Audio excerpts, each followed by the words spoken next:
One. So Vinny, Yes.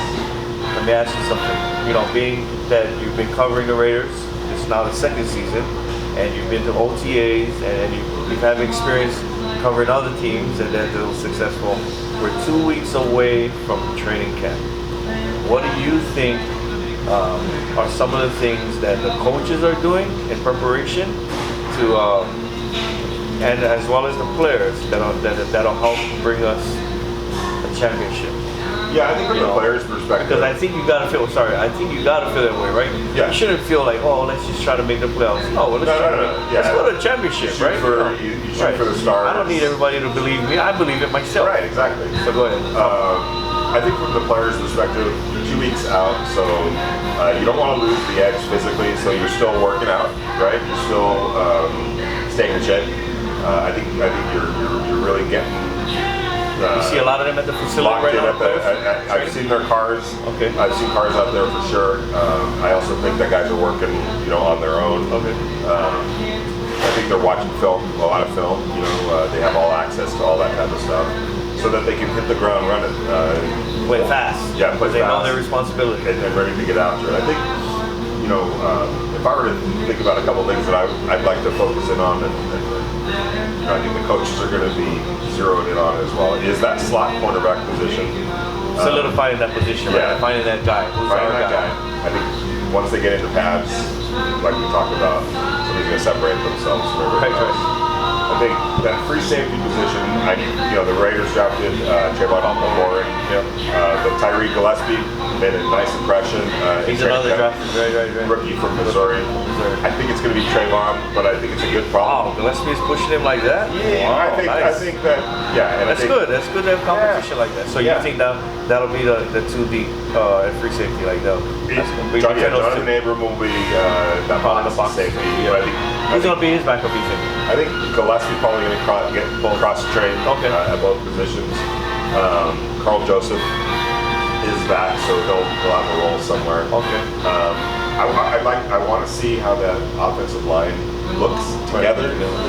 Incognito's back, you said? Incognito is back. You think he's the leader up front on the offensive line? Definitely. I love him. Yeah, I love his. They missed him last year. Yeah. He brings a nastiness to the run game. Okay. And they missed that. You can tell they didn't run as effectively last year as they did the year before. What side of guard do you think they're going to have him on?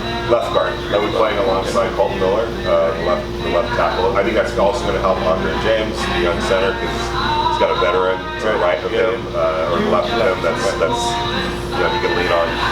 Right guard? Right guard, Denzel Good, John Simpson, Nick Martin, who's on the team. He's going to be competing at center, but he's got guard in his background. He's a good football player. He's made a lot of starts in the NFL. It's going to be interesting to see if he, figures into maybe the guard position. So too good of a football player to just kind of sit around. So I want to see Henry Ruggs. I want to see. How did he look? He looked good. He looked really good. He did look good. I think it's super important for him to hit the ground running, and he needs to develop a chemistry and a confidence with Derek Carr. And that starts early in training camp. Yeah. Do something with the ball, be where you're supposed to be, come down with the ball, all of those type of things. That's going to give Derek more confidence to throw the ball. Right. And John Gruden more confidence to call his number. So, did they work out a lot? When you were visiting there, did you see them working out together a lot? Yeah, and because that's what it really is, man. That off season, two getting together, right? And working together. And in the classroom and getting to know them, behind the scenes, like visiting with them. That's all a part of it, and they didn't have that last year, so it was tough. So who's going to be you think the receiver captain and leader? I think Darren Waller's. He's a tight end, but he's the leader of that receiving group. And I think Alec Ingold for the running backs, right? But Greg I've really enjoyed listening to him, talking to him. Yeah. He's on a radio show. What impressed you most about him? Just very articulate, very cerebral.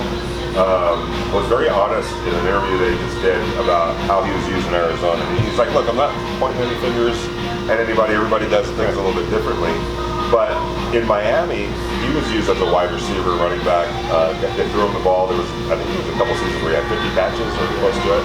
they didn't do that for whatever reason in Kingsbury's offense. So he was like, I'm on the team, I got to do what I'm asked, But part of the reason he came to the Raiders was talking to John Gruden, talking to Mike Mack. And playing where he feels comfortable, yes, right? Yeah, and being utilized. Yeah, utilized where he feels so he's going to obviously get his touches in the run game, but he's also going to be somebody that they're going to be able to put at wide receiver. I just liked his demeanor. I liked the cerebral, kind of intelligent way that he approached things. And I'm a firm believer that good character, smarts, intelligence, you win with guys like that. Yeah. What about, we didn't get to really talk about the linebackers. What about the linebackers, man? Like, when you was watching all these practices and being around the facility, who stood out to you? And what do you think? Because we need that. Because, a lot of successful teams, the middle backers, man, all the linebackers, they really do bring the defense together. Right. We got Ngakwe, but you need that linebacker. Yeah. The guy I think that really there's going to be a big spotlight on is Corey Littleton. Yeah.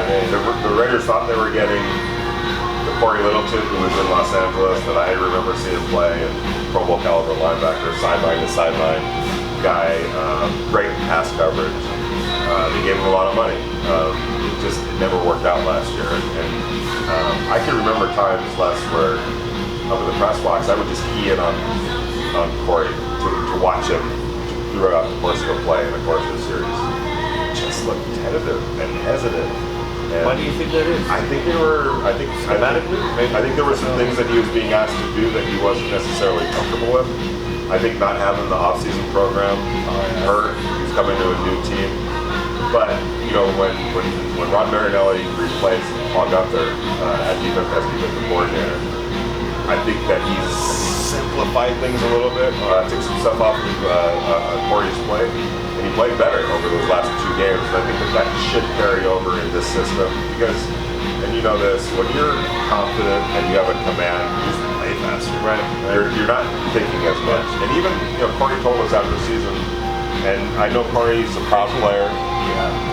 It didn't sit well with him what happened last year, but he said, man, for the first part of the season, I felt like a chicken running around without his head. Yeah. So he was being honest about it, and if he could get back to that confidence and command and letting him. Did he look that way in OTAs?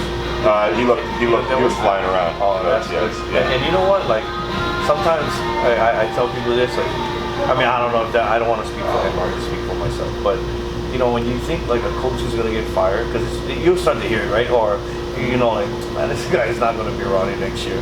You start to not really care how you play, Right. I'm not saying that's his... No, for him. But sometimes players like, man, this guy's gone anyway. Right. I don't want to listen to him. And when he's talking, it's kind of zoned out, like, I think for Corey, it was probably the opposite. I feel like he probably felt like deep down, he helped, like not help, but he was part of the reason why the coach got fired. And I've talked, there's obviously there's going to be times where you don't get along with the coach. Yeah. And you're like, good riddance. Yeah. But there's other times where you're like, man, it's painful because him getting fired is also a reflection of you as a player because obviously it's not happening on the field. So and most of the good guys in professional sports care, and they care about their coaches. It's human beings and it's relationships, and all of a sudden they're not there anymore, and you feel bad about it. Okay. Well, had a great time talking with you, brother. I do too. Are we editing that out?